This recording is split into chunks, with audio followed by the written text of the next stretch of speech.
Le sport féminin à l'honneur dans IDF1 chez vous, sur le plateau d'IDF1 et vous, pour changer, parce que j'ai le plaisir d'être avec Karine Baillet qui est athlète spécialiste du raid multisport et on a découvert il y a quelques instants ce que c'était que ce sport.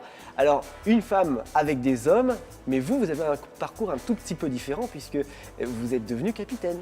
Oui, je suis devenue capitaine. En fait, après 7-8 ans de pratique en tant qu'équipière, j'ai eu envie de me lancer, d'être capitaine, donc dans un milieu quand même super masculin puisqu'on n'était qu'une femme par équipe.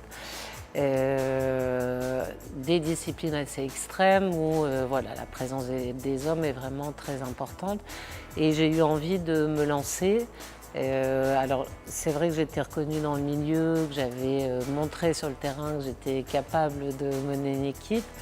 Mais ce n'était pas la chose la plus facile parce que monter une équipe de raid, c'est recruter des hommes, parfois plus forts que soi, en tout cas avec des compétences qui sont élevées parce que le but c'était de performer.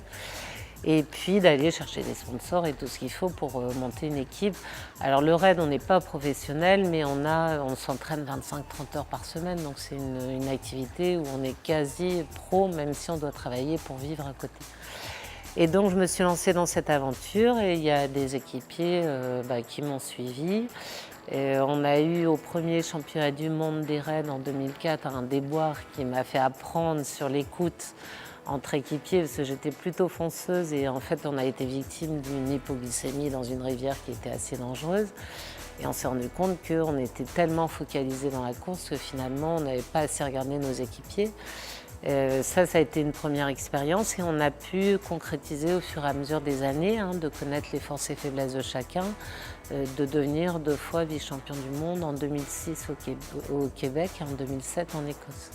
C'est un beau message pour nos téléspectatrices qui nous regardent. Il faut oser, il faut Il s'imposer. faut oser quand on a des rêves, quand on a des envies. Ce n'est pas parce qu'on est une femme qu'on ne veut pas se lancer en leader. Et encore, le leader donne parfois le leadership à ses équipiers. Mais en tout cas, si on a envie de mener une équipe, il faut vraiment oser. Il faut avoir du caractère aussi pour pouvoir les contenir, les garçons qui pourraient prendre le dessus parfois. Oui, je pense, comme je l'ai dit, on est un équipier à part entière. Une femme capitaine, c'est quelqu'un qui va être moteur forcément, qui tranchera peut-être dans les décisions.